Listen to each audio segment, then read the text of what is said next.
Hey, hey, hey. Tap into the out of this world story from our space. We don't always want to, but sometimes we have to play dirty for our own best interest. Today on our space, game on. Wife slept with her ex-student, 28 male. I partnered with affair partner's life, and destroyed wife and affair partner. There's nothing that love can't make you do. I'm 37 male, married to Kate, 35 female for 2 years. Kate is a professor at City College, and I'm into marketing. We met at a common friend's party and befriended each other. We got connected on social media, but nothing happened between us for a long time.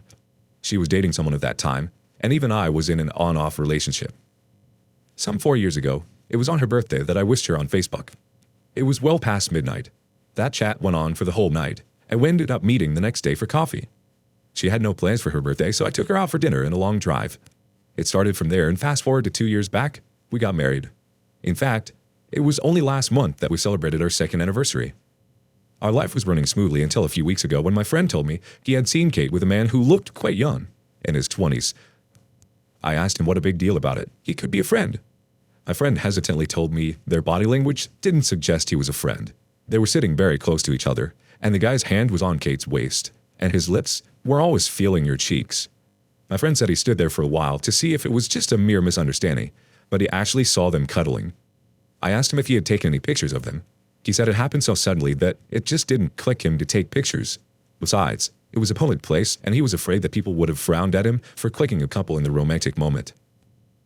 Although I believed my friend, it was just too vague to confront Kate about this. I could not label her to be a cheer on the basis of what my friend had seen. On returning home, I saw Kate busy reading a book. I wanted to ask her if she had met her friend that day, but I couldn't figure out the best way to ask this without sounding suspicious. It would have been easier if we were a couple who shared every minute details of the day with each other. It wasn't that we didn't share anything, but we didn't share everything, just the important ones. In order to get into the zone, I started small talk with Kate. I made up a story that I bumped into my school friend today at a client meeting. He was our client, and we ended up having lunch together. Her reaction was very generic. "Oh, that's nice. Must have been great catching up with your old friend." I was like, "Yeah." I further asked her about her day. She said it was just normal. Nothing special had happened, and got back into reading her book. I sensed that something was off. If that guy was her friend or colleague, she would have told me about having lunch with him. He was indeed not her friend. From that day onward, my mind got alert, and I started noticing Kate very closely. I noticed her for a few days, but found nothing suspicious in her behavior. However, I just couldn't let it go. So I made my next move, checking her phone. So that night, when she was asleep, I logged into her phone. Her inbox and social media were clean except for the general chats from her colleagues and students. Then I checked her phone log, but nothing seemed suspicious. I scrolled the history to look up the call history of the day when my friend had seen her with a man. I found a phone call just during the time my friend had seen them together. The contact was saved as Rumi16, which meant he was her student of the 2016 batch. Kate saved the contact of her student with name and batch number for easy recognition. I was perplexed. It was still believable that she was sitting closely with a friend, but with her student. It sounds so weird and gross. I realized that I scanned the chats of her colleagues and friends but didn't see the chats of her students. Your wife sleeping with her student is the last thing one can imagine. I opened her WhatsApp again and looked for Rumi's chat, and there I was. She had been sexting him for the last few months. Prior to that, the chat was of 2016, with messages of farewell and good wishes. It seemed that 2 months ago he texted her that he was back in the city. Apparently he moved to Texas after his graduation. I didn't have the time to read all the messages one by one, so I exported the chat to my mail and deleted the history. I wanted to read everything she had been saying to her young lover. I spent the night reading and rereading the conversation. After reading the messages, I got to know that we were in a physical relationship while he was still in college. It started when Kate started taking his class in his final year. Rumi realized that Kate was having a soft corner for him, and hence, he started softly flirting with her. Kate ignored it initially, but indulged and confessed to him that she felt an unresisted desire to feel his body. That's how their physical relationship started. However, towards the end of college, he fell in love with a girl, apparently the daughter of a rich businessman in Texas, and decided to move to Texas with his girlfriend after graduation. Kate got disheartened to know, and to cheer her up, Rumi did her multiple times during his last few months of stay in college. When I was reading the text on her phone, I read only until the farewell wishes and didn't scroll up further. But I'm glad I exported all the chat, which helped me understand the full story. I'm sure Kate wouldn't have revealed all these in detail. You know the fun part. Kate was dating someone else during that period. This means that she has always been a cheater. Kate and Rumi had been no contact since he moved out. Just normal wishes on birthdays and Christmas. Some 3 months back, Rumi texted her that she had shifted back to the city with his wife. His rich girlfriend from Texas was now his wife, and now he is taking care of his father-in-law's business in the city. Rumi initiated the conversation with Kate by saying he missed her body and wanted to taste her again. Kate's initial response to his advances showed that she resisted, but eventually, she gave up and slept with him a few times. Scanning the messages, it looked like it was 4 to 5 times. By the time I finished reading the chats, it was already dawn. I had work the next day, so I tried to get some sleep. By the time I woke up, she had already left for college. I also made my breakfast and went to the office. When I returned from the office, Kate wasn't at home. Usually she comes back from the college by 5 p.m., but it was 7 p.m., and she had still not arrived. She usually used to hang out with her friends and colleagues after college, and it never bothered me. This time it was different. I wanted her to be home so that we could have the conversation and get done with it. I had all the evidence, so there was no point beating around the bush. The revelation was suffocating me, and I wanted it to be over as soon as possible. As the time passed, I got restless. I called her and asked her to come home. She asked me if everything was fine because I had never done this before. Within 30 minutes, she was home. When she entered the house, I was sitting on the front porch. She understood that the matter was serious because I was neither with my phone or iPad, just sitting idle. She rushed towards me and asked me what was wrong. I told her, "Sorry I disturbed your meeting with Rumi. That's his name, right?" She gave a cold look at me and asked what I meant. I said there was no need to play hide and seek anymore. She said I was accusing her baselessly. I showed her the chat exports, and she froze. She stood silent for a moment and then accused me of breaching her privacy. Really? I sneaked into her phone and that was a privacy breach, and she sneaking into other men's pants is no crime? Wow. I asked her if her last breakup was also due to this Rumi guy. She snapped at me that it was not my business, but I kept repeating myself like a psychopath, as she confessed that her last boyfriend had also broken up when he got to know that she was sleeping with her student. I laughed and asked how she could be so foolish to destroy her relationship for a man who had sorted out all his aspects of his life and was leading it peacefully. She fought back, saying he was really addictive. What? Is his blood filled with cocaine? I told her that she had to leave the house because we were living in my house. She looked unremorseful and said that there was no reason to be overly dramatic, it was just physical, and no emotions were involved. She asked me to reconsider the decision as I was being impulsive. I said, so be it, and asked her to leave. She stamped her foot and went inside, shouting that I would regret my decision and come back running to her in 2 days, pleading with her to come back home. Haha, really? She was effing delusional. Pleading her for reconciliation would be the last thing I'd do in my life. She packed her stuff while I sat on the front porch. While leaving, she didn't even look at me and went out straight. I told her that I would be sending the divorce papers soon and that if she had the same level of self-respect as that day, she should sign it uncontested. She didn't say anything and left. She was behaving as if it were my crime, and I made the mistake of checking her phone and uncovering her cheating. While leaving the house, she gave me an evil vibe that she was not going to let it go easily. If she had been civil, I would have let it go, but the way she showed her tantrums, I badly wanted to destroy her ego. I searched for this Rumi on social media before he would block me. I scavenged his wife's profile and sent her the request, as her account was private. Meanwhile, I hired a lawyer. Rumi's wife didn't accept my request even after 2 days, so I didn't wait for her further. I sent her a few sections of the sex chats between Rumi and Kate, and she replied to me within an hour, asking about me for more details. I told her that I was Kate's husband with whom Rumi had been sleeping.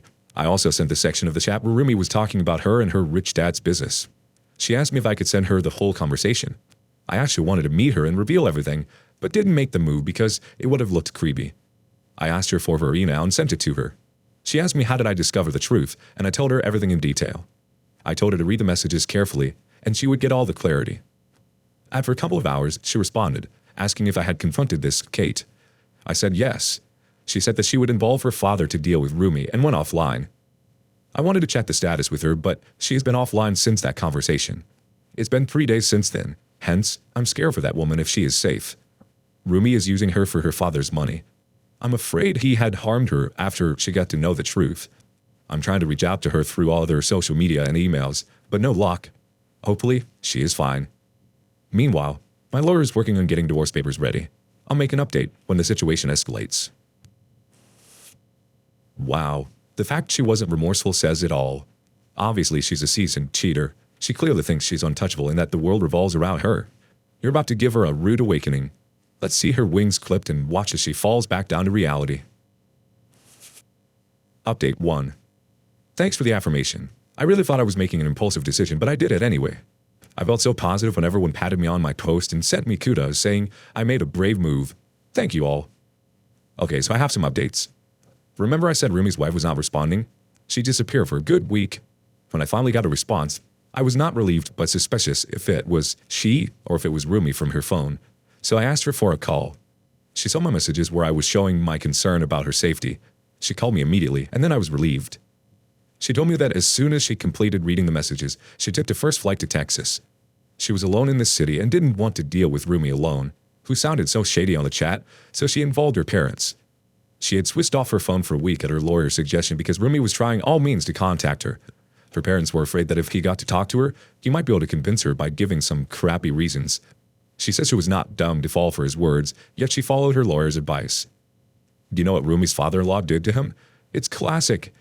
They didn't confront him regarding the cheating. Instead, they said that they had identified some accounting issues in the office handled by Rumi, and until it was over, he should stay away from his wife.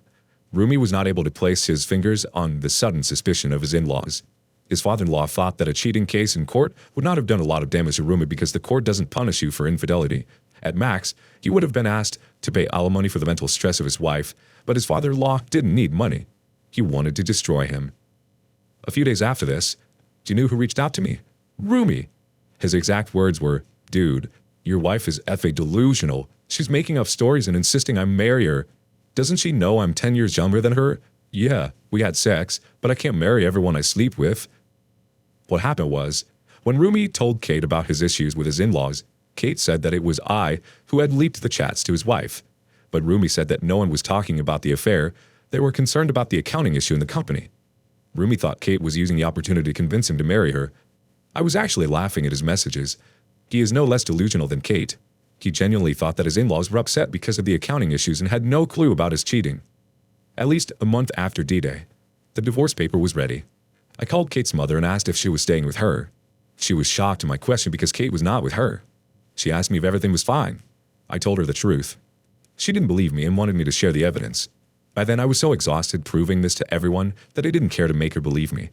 I told her that I was sending the divorce papers to her house and told her to get it signed by her daughter. An hour after that, my phone was bombarded with Kate's abusive voicemails accusing me of destroying her and Rumi's life. I didn't block her because I wanted to see her true colors and how low she could stoop to abuse me. Our relationship with her might be shorter compared to some of you who share their cheating wife-husband stories, yet I was with this woman for 4 long years. I married her, and it was indeed painful to separate from her. When she was done abusing me, I blocked her. It's been a week since then, but she has yet to sign the divorce papers. I checked with Rumi's wife as well to see if her divorce proceedings had begun. That princess is holidaying in Vegas to get out of the depression while her father is dealing with Rumi. Rich people have their own way of dealing with things. I'll update once all these are over.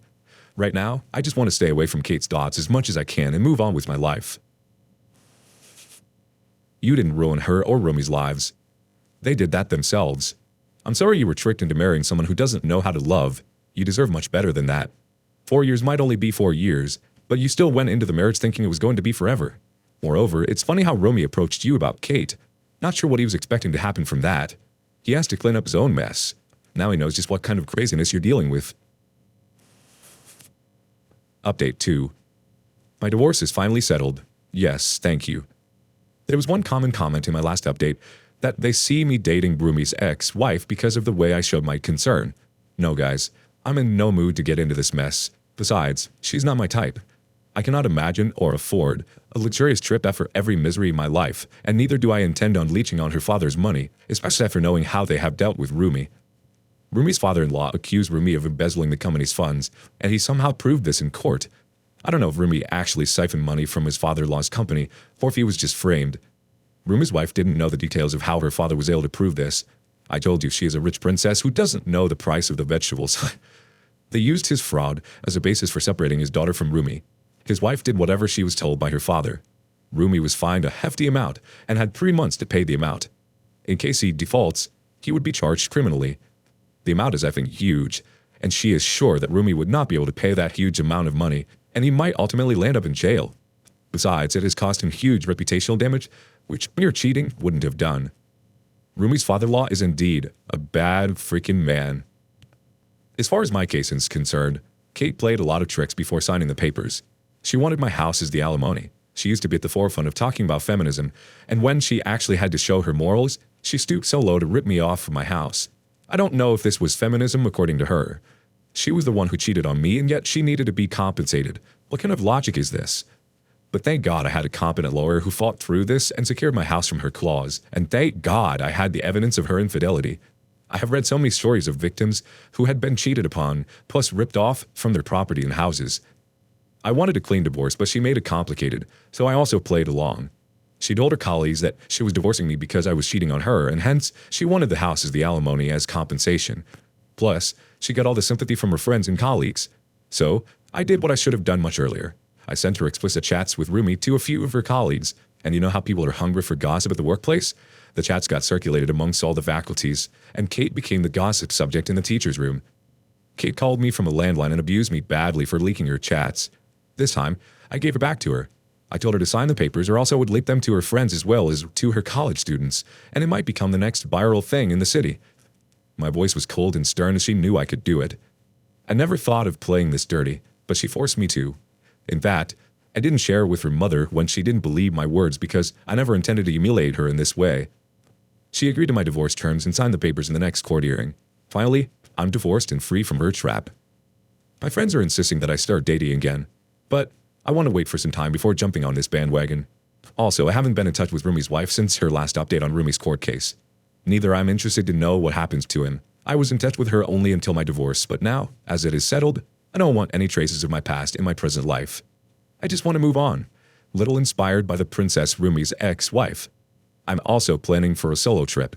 No, not to Vegas, but to Montana. Hopefully, I come back strong and fresh after my mountain trek in Montana. Thanks for hearing me out and cheering for me. Of course she'd try to go for the jugular. Kate thought that she was untouchable, and you had to prove to her that she, in fact, was not. Why would she bother lying to the people around her when you had evidence to suggest otherwise? Honestly, sometimes you have to play dirty.